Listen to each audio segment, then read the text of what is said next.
Di dalam nama Bapa dan Putra dan Roh Kudus. Amin.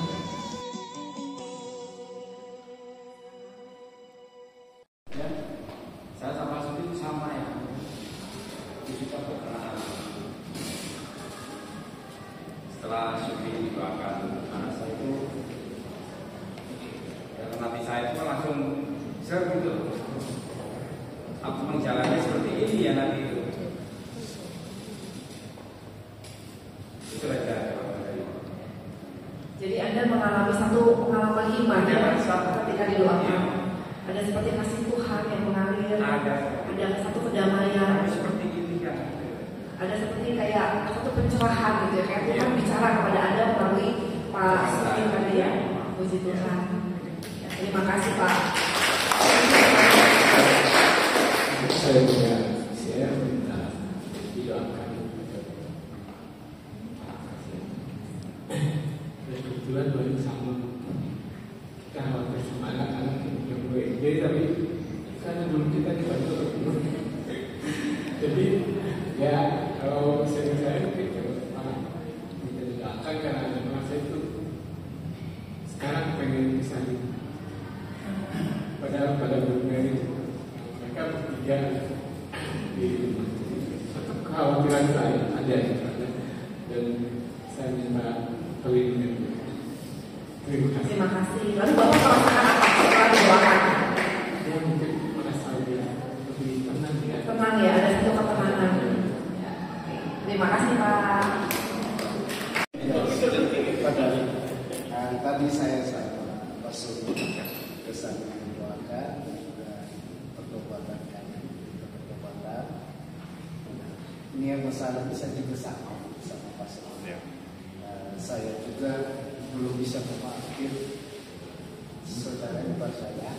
Dan terus sampai sekarang ketemu orangnya aja pinginnya di rumah ya. Itu saya belum bisa sama memaafkan.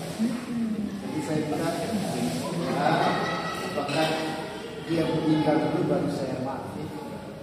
Karena beberapa suami tersebut saya rasa kebuatan saya bisa maafkan dia sebelum berbuat. Puji Tuhan, luar biasa ya kuasa doanya bisa melembutkan hati yang keras. Puji Tuhan, terima kasih Pak untuk sharing yang luar biasa. Memang gak mudah memaafkan, itu sangat sulit, tapi kuasa Roh Kudus bekerja. Apa yang saya inginkan dengan Pak David sebenarnya dengan tanpa sebenarnya sama juga soal memaafkan. Saya juga masih sama belum bisa memaafkan saudara-saudara saya yang sudah menyakiti saya dan segala macam. Perbuatannya biasanya sama David untuk mendoakan dan Pak David mendoakan kisah kasar yang suatu kesejukan dengan Anda. Pak David bisa mendoakan saya. Jadi ada satu perubahan di dalam hati ya. Kasih Tuhan yang melembutkan hati kita. Puji Tuhan, terima kasih pada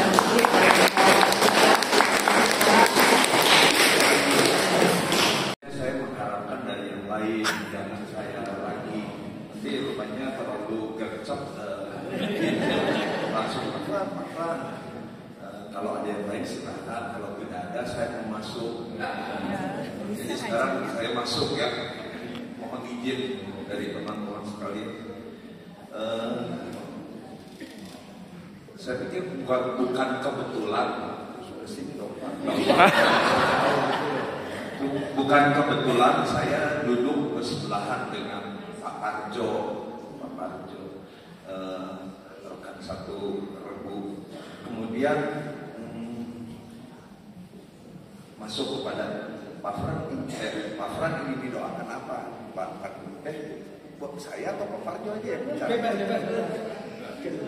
dua-duanya, apa yang dialami, apa yang dirasakan. Ya kurang lebihnya Pak Parjo tadi ya Pak Fran mau didoakan apa?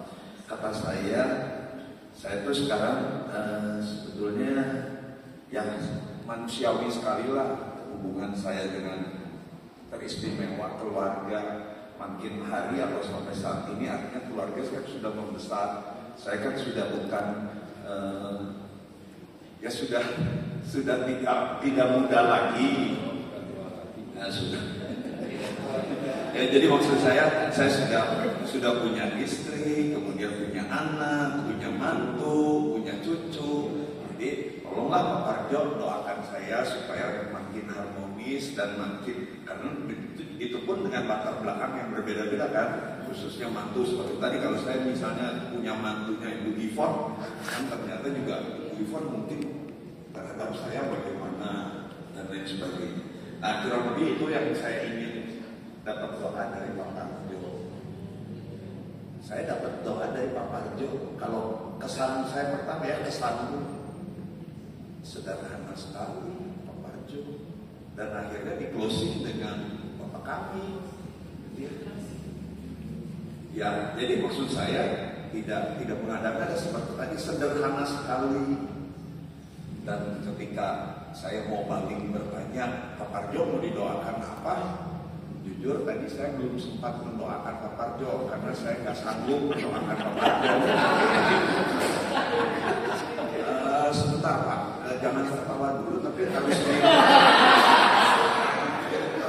karena saya pikir Pak Parjo ini harusnya didoakan oleh Ibu Ivon atau dengan Bu Mimi gitu ya, berdua dengan tumpang tangan dan lain sebagainya.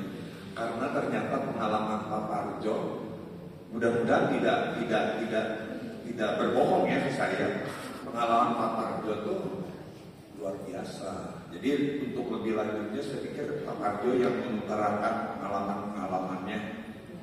Terima kasih. Bentar Pak Kelas, saya tadi mau tanya, Pak, Bapak tadi bilang kan didoakan secara sederhana. Nah, apa yang Bapak rasakan setelah didoakan oleh Pak Parjo? Dengan doa yang sederhana. Saya merasakan sekali sih tidak ya, tapi artinya saya hanya ini doanya sederhana nih Pak Parjo. Tapi ya saya mengharapkan mudah-mudahan efeknya juga, saya bukan efek untuk melihat keluarga besar saya kan, saya belum bisa lihat langsung kan ya, karena saya nggak instan gitu kan. Jadi ya saya pikir itu perlu proses, nanti ya, saya lihat. Siapa tahu pulang dari sini kalau saya disambut sama mantu saya atau apa kan. Salah Jadi saya percaya karena yang saya tangkap Pak Parjo itu tulus. Ya. Dalam berdoanya tulus. Ya. Nah, sebaliknya mungkin Pak Parjo kalau saya yang berdoa, kayaknya Papa ini mau main-main. Itu perasaan saya. Terima kasih. Saya pernah menggunakan tetangga saya yang menggunakan sini. Padahal itu sudah diseret-seret, kakinya kan sudah sepuh karena sudah saya membutuhkan doa. Ternyata di sana menjadi sembuh dan bisa mengikuti sampai 40 hari. Puji Tuhan ya. Iya. Saya pernah doakan juga orang yang sudah stroke, sudah gini, karena sudah perjanjian mau operasi, dia lagi mau ngurus BPJS, ketemu saya karena sudah gini dulu. Saya doakan, saya turun namanya Ibu Aryani sekarang jadi kita. Terima kasih banyak pengalaman saya.